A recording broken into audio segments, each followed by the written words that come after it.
ආයුබෝවන් මිතුරු මිතුරියනි ඔන්න මටත් ලස්සන කතාවක් කියන්න හිතුණා ඔයගොල්ලන් සනසන්නට ඔන්න අහගන්නකෝ මොකද්ද මාතෘකාව පාදටෝ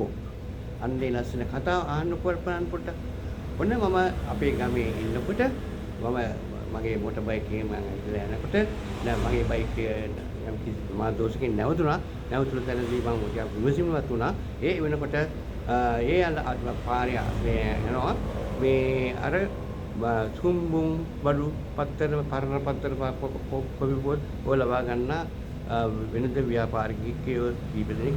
එක්කෙනෙක් ගියා මේ වෑන් එකක් එක්ක.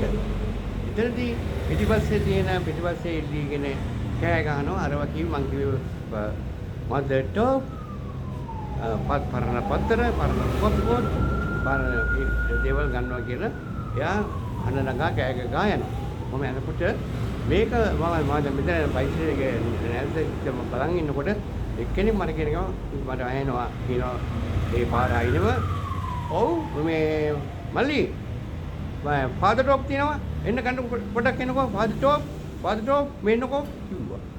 මම නම් කදී ෆාදර් ටොප් කියන්නේ බලනකොට මේ මොකද්ද කියලා දෙන්නේ මදර් ටොප් කර්මයට මෙයා හදාපු වචන තමයි ෆාදර් ටොප් ලස්සන හොඳයිනේ වැඩි මටත් හිනා ගියා මේ වැඩේට මේ ෆාදර් ටොප් කියන වචනේ නැහැ නේද වචනේ හොඳයිනේ වැඩි මදර් ටොප් දැන් වෙලා තියෙන මදර් ටොප් නෙවෙයි ෆාදර් ටොප් දැන් මෙයා ගන්න යන්නේ ෆාදර් ටොප් හොඳයි නේ කතාව ඔන්න thank you ටටා bye